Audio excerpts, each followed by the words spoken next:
with smoke curling from the chimney and corral fences stretching long. She did not know the name of the place, only that it was shelter. She pressed her heels to the horses' sides and rode straight across the pasture. A man stepped from the barn as she approached, tall and broad-shouldered with a rifle in his hand. He did not raise it, just stood there watching her come. She pulled up the mare, breath shallow. "Please," she said, voice hoarse. "I need help." He walked forward, slow, careful. He wore a weathered hat, a flannel shirt tucked into worn denims, and his boots were caked in mud. His jaw was square, dark stubble shadowing it, and his eyes were the color of storm clouds. "You hurt?" he asked. "Not bad," she said. "My daughter, she needs food and we need to hide." He looked at her a long moment, then at the child. Bria stirred in the sling, let out a whimper. He lowered the rifle. "Come inside." He led her through the yard, up a small porch, and into a warm, dim kitchen. The scent of stew lingered in the air. A kettle hissed on the stove. He pulled out a chair for her. "What's your name?" he asked as he ladled stew into a bowl. "Selene Farnell. That's my daughter, Bria," he nodded once. "Quillen Ashford." "Folks call me Quill." He set the bowl in front of her, then fetched a clean rag and dipped it in a basin. He handed it over gently. "You look like hell, ma'am. I feel worse." She spooned bits of carrot and potato into Bria's mouth, who ate like she had never seen food before. Quill leaned against the counter, arms crossed, watching them both like a man trying to piece together a story without asking too much. Selene looked up. "We cannot stay long. He will come looking." "Your husband," she nodded. "Is he law?" "No, just mean and rich." Quill's expression darkened. "You have any papers, proof you are married?" "I burned them." He studied her again, quiet. Then he said, "You can stay here. For now, no one knows this ranch but the man who sold it to me, and he is 6 counties away." "Why would you help a stranger?" he shrugged. "You do not look like someone who lies, and the girl, she should not have to pay for whatever he did." Selene blinked hard. No one had ever spoken like that about her child. Not once. That night, Quill gave her his bed and slept in the barn with the dogs. She lay awake, Bria curled beneath her arm, listening to the wind scratch at the windows. She had not felt safe in years. And now, in this stranger's house, she let herself breathe. The next morning, Quill was chopping wood when she stepped out with Bria on her hip. He looked up and his eyes softened. Not in pity, she had seen enough of that to know, but something gentler than that. "Respect, maybe. You can stay as long as you need," he said, setting the axe down. "I got work here, but I can pay you if you help with meals and the chickens." "I do not need paying. I do not ask charity from anyone, not even pretty women on the run," she flushed. "All right, I will earn my keep," and that was the start of it. Selene worked in the kitchen while Bria napped, cooked with what little they had. Quill taught her how to feed the horses, how to check the fencing. He never touched her, never stood too close. But he made her laugh once, and she had almost forgotten she could. By the end of the week, she caught him watching her from the porch. Not in a way that made her shrink, no, it made her stand taller. One evening, Bria toddled to Quill with her arms open. He scooped her up without hesitation, holding her like she was something easy and light. Selene stood frozen, watching as her daughter tucked her head beneath his chin and sighed. "She likes you," Selene said. He looked at her over the girl's dark curls. "I like her too." They ate dinner together every night.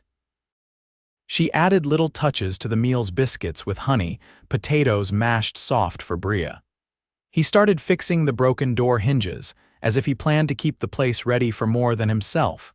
One night, after Bria was asleep, Selene sat on the porch steps. Quill joined her, sitting quiet. The sky was wide and black, full of stars. "You ever think about leaving this place?" she asked. He shrugged. "I came out here to get away from folks. No one needs much from me. It is quiet." "I thought quiet was all I wanted too, but I think I want a little more now." He turned to her. "Like what?" She looked at him, his face shadowed in the moonlight. "Like someone to sit beside." He did not speak, just reached his hand over and took hers, rough calluses against her fingers. She did not pull away, and for the first time in years she felt something like hope. The snow came early that year, sweeping down from the high passes and laying a thin white skin over the pasture. It clung to the fence rails and softened the sound of boots on the ground. Selene stood at the window, watching flakes drift down like ash.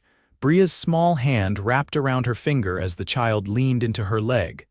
Quill had gone out before dawn to check the western troughs. He hadn't said much, just pulled his coat on and tipped his hat in her direction before stepping into the cold. Selene had grown used to the quiet way he moved through the world, how he never filled space with more words than were needed. It made her feel steadier, like the silence meant nothing bad was coming. Bria tugged at her skirt. "Cold," she whispered. Selene crouched and wrapped her daughter in the wool shawl she'd found in a cedar chest by the stairs. "We'll stay inside today." "No need to go out." The girl nodded, eyes wide and dark, then toddled toward the hearth where the fire still burned low. With Bria occupied, Selene turned back to the window. She saw Quill then, walking up the slope with a burlap sack slung over one shoulder and snow piled on the brim of his hat. When he stepped inside, the warmth of the kitchen fogged his lashes. He set the sack down by the door and shook the snow from his shoulders. "Pump froze on the south side," he said. "Had to break it loose with a pick." Selene poured him the last of the coffee and passed it to him without speaking. He took it with a nod and leaned against the wall, cupping the mug in his hands. "I didn't ask before," she said after a moment, "but how long you been out here alone?" He glanced at her, then at the fire. 8 years this spring. That's a long time." He sipped the coffee before answering. "Wasn't planning on company." "I wasn't planning to be anyone's." He looked at her then, long enough that she felt it in her chest. She turned her eyes down to the pot she'd set on the stove. "Bria's teeth are coming in. She keeps waking." He took a slow breath. "I can fix a cradle." "Something that'll rock." Selene blinked. "You do that, it's no trouble." That night, after Bria had fallen asleep curled in a quilt, Selene stepped out to the barn. The air was sharp, the stars brittle and cold above her. She found Quill sitting on a stool, shaping pine boards with a drawknife. The cradle was half-built, curved runners smoothed out and the sides already notched. "You weren't joking," she said, stepping inside and closing the door behind her. He wiped his hands on a cloth and looked up. "She ought to rest easier. You too." Selene leaned against the post, arms folded. "My father was a cooper, used to let me hold the staves while he banded them." Quill kept planing the wood, slow and steady. "You miss him." Passed when I was 16. "He was the only one who ever told me I could be more than someone's wife." I reckon he was right. She watched the way his hands moved, precise and sure, no wasted motion. "Why did you come all the way out here?" she asked. "Left Tennessee after my brother was killed in a mine collapse." "Nothing held me there after that. And now," he set the tool down, "now I fix what's in front of me." Selene stepped closer, her voice quiet. "You've done more for me in 2 weeks than anyone else has in years." He didn't look up. "You didn't deserve what came before." She reached out, touching the cradle rail. "Neither did Bria." "No, she didn't." He stood slowly, the air between them tightening. "But she's got someone now who won't fail her." Selene's throat caught. "So do I." They stood like that, close without touching, until the wind rattled the eaves and Bria's soft cry floated in from the house. Selene turned toward the sound, but Quill's hand came up, resting lightly on her arm. "I'll get her," he said. She nodded, unable to speak. Later, as she lay in bed with Bria nestled beside her, she watched Quill from the doorway. He stood by the cradle he'd finished, one hand resting on its edge, watching the child sleep. Selene whispered into the dark, more to herself than to him. "We're not running anymore." Quill didn't speak, but he stayed there long after the child's breathing settled. And for the first time in her life, Selene let herself believe that someone would stand between her and the world, not because he had to, because he wanted to. The days shortened, and the frost deepened. Quill's cattle grazed close to the barn now, and the thin blue light of morning lasted only until the sky turned gray again. Selene pulled water from the well with stiff fingers, her breath visible as she carried the pail inside. Bria was on the quilt with a wooden spoon, tapping it rhythmically against a tin pan Quill had given her to play with. The cradle sat near the hearth now, its curved legs casting long shadows on the floor. Quill came in through the back, his coat dusted with snow, holding a wrapped parcel. He set it on the table, untying the twine with a small flourish. Mail rider passed through last night, left this with the supplies. Selene dried her hands on her apron. We aren't expecting anything. Quill removed the brown paper to reveal a hardcover book, the edges worn, the title pressed in dull gold. Found it secondhand, fella up in Buffalo owed me a favor. She stepped closer. A book of stories, fairy tales. Thought maybe Bria would like the pictures. Selene traced the cover with the tips of her fingers. I haven't read anything in years. He pulled off his gloves. You should. It's winter now, nights are long. She turned a page. The illustrations were simple woodcuts, mostly, but they held a charm that caught her. Bria toddled over, drawn by the rustle, and climbed into her lap. Selene showed her the drawings, pointing out the little characters and animals, her voice slow and soft as she sounded out the words. Quill leaned against the wall as the child laughed. You've got a good reading voice. I used to read to my mother, before she got sick. He didn't ask more and she didn't offer. The quiet between them held steady, not heavy. She thought of that often now, how nothing between them ever strained. Each day fell into place like it had been waiting to. That night, after Bria was settled, Selene stepped outside with a wool shawl drawn tight.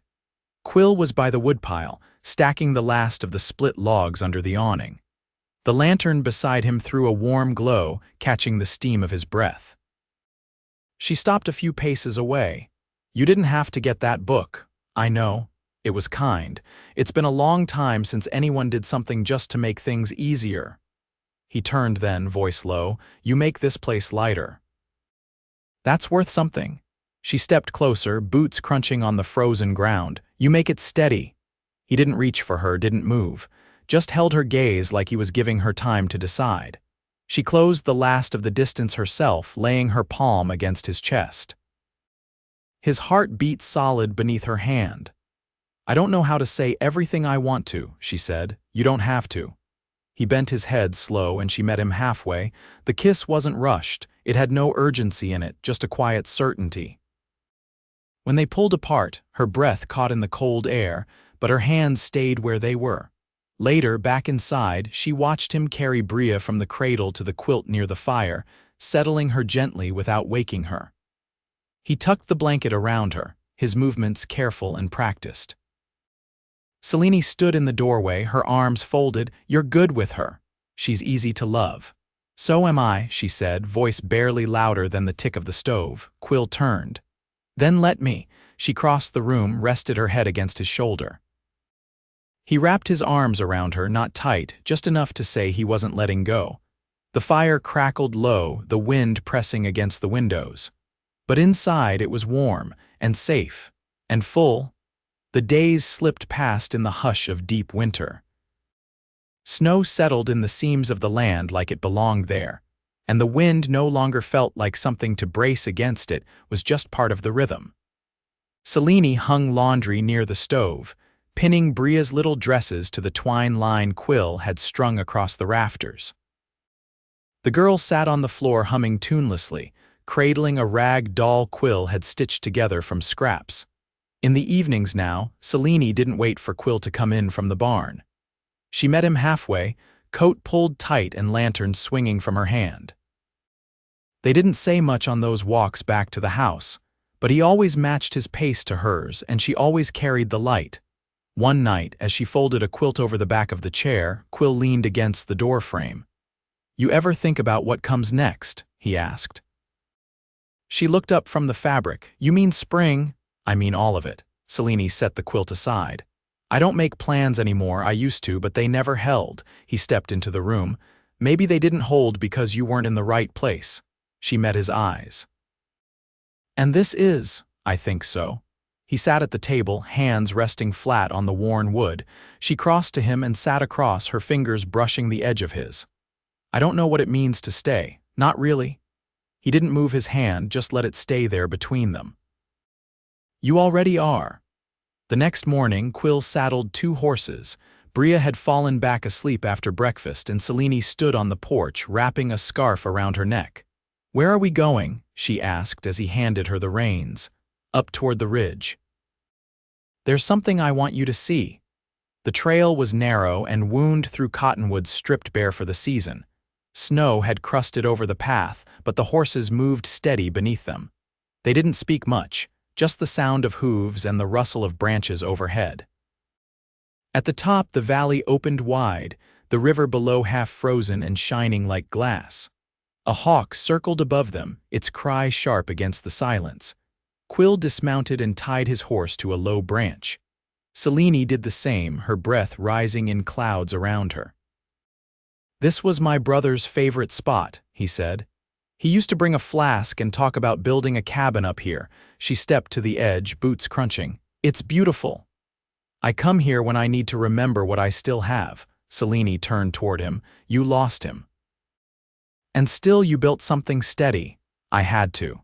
When you lose someone like that, it leaves a hole, but you can choose what fills it." She stepped close, her gloved hand resting against his coat. "And what have you filled it with?" He took her hand and didn't let go. "You, Bria." "All of this?" The wind picked up, carrying the scent of pine and snow. She leaned into him, her cheek brushing his collar. "I want to stay," she whispered. "You already are." They rode back slow, the sun dipping low behind the hills.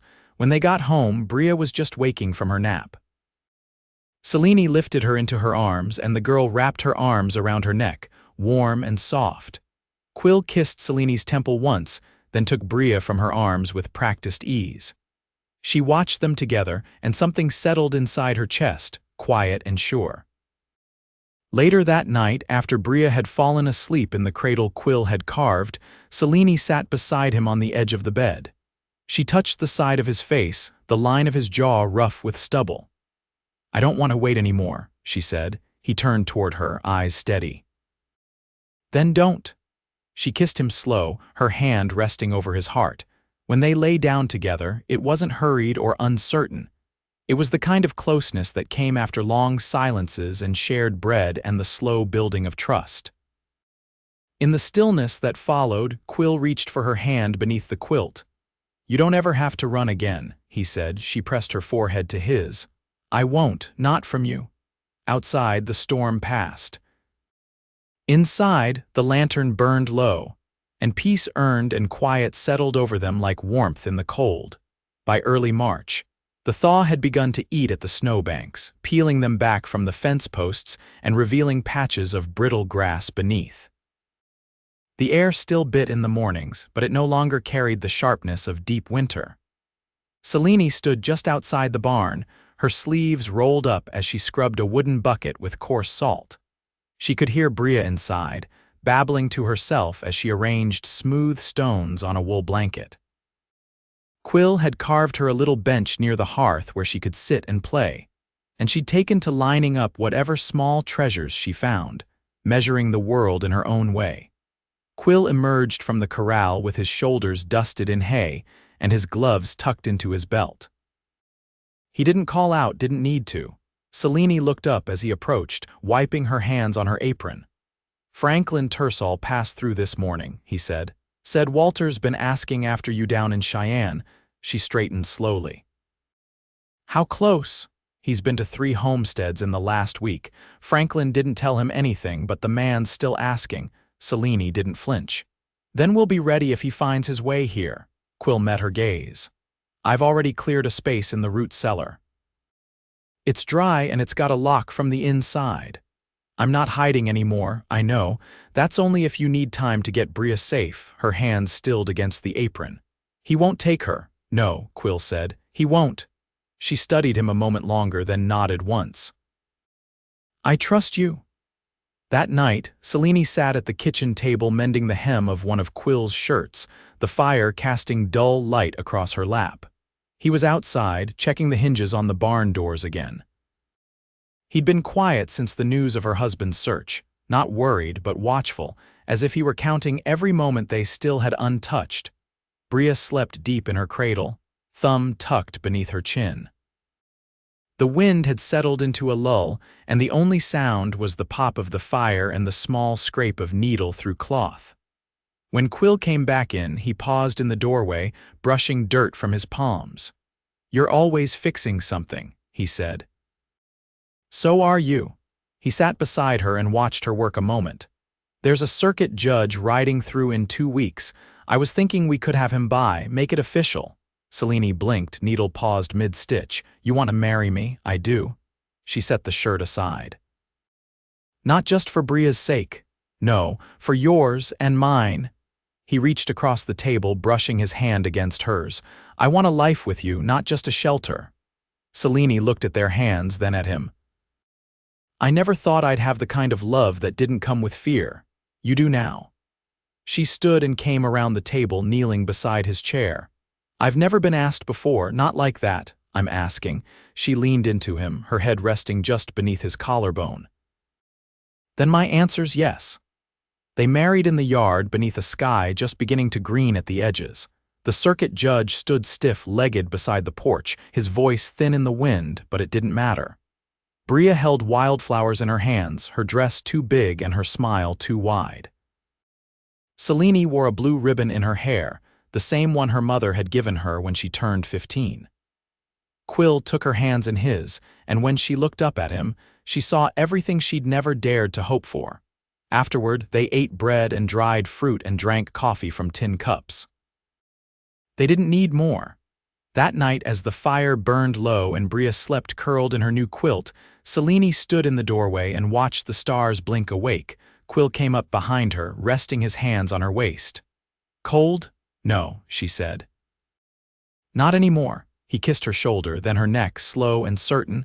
"I'm glad you found your way here." "I didn't know it was home," she said. "Until it was." They raised Bria with quiet steadiness, teaching her how to ride, how to knead bread, how to listen to the wind before it turned.